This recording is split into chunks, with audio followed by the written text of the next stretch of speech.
Interlogue.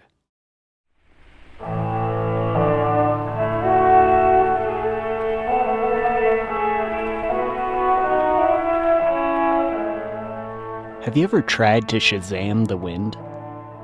It blows through the trees, you hold the phone up to the sky. No results. Try again.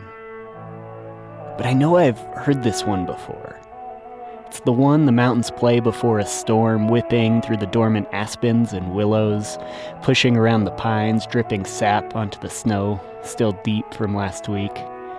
And as promised, the snow arrives at dawn. Heavy and wet, the traffic on the distant highway moves slow in this weather, so the woods are quiet. After clearing the powder with a gloved hand, I sit at my desk.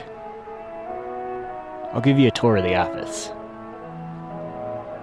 The desk is tucked between an old lodgepole pine and a thicket of willows.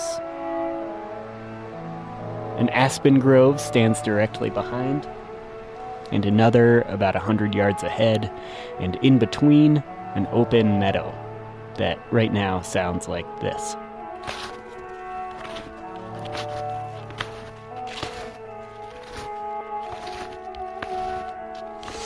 Over here, a tree carving from 1959. And over here, another one from 1926. This one is not doing so hot, though. Over here, actually, we'll get to that in a later episode. Up the creek, my friend Lucien, and deep into the brush, a came. A sort of shelter I found this summer, circular, partially collapsed, with a sizable fire ring as the centerpiece. Hoofing up to this shelter last summer, I walked up on a bear. Surprised it, sent it lumbering into the trees. A couple days later, I believe in an act of revenge, it shit in my office and scratched through my name in the bark.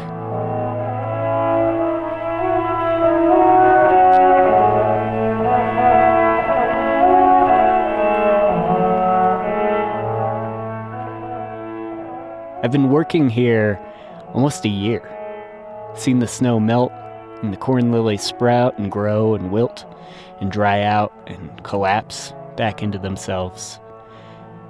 I think that last part is what the world feels like right now. Up until last week, you could hear their crunchy husks rattling in the breeze, but now they'll be buried till spring. The snow falls harder, and I don't think I've heard this one before. So if you don't mind, I'm gonna listen for a little while, and I will be back in a couple weeks.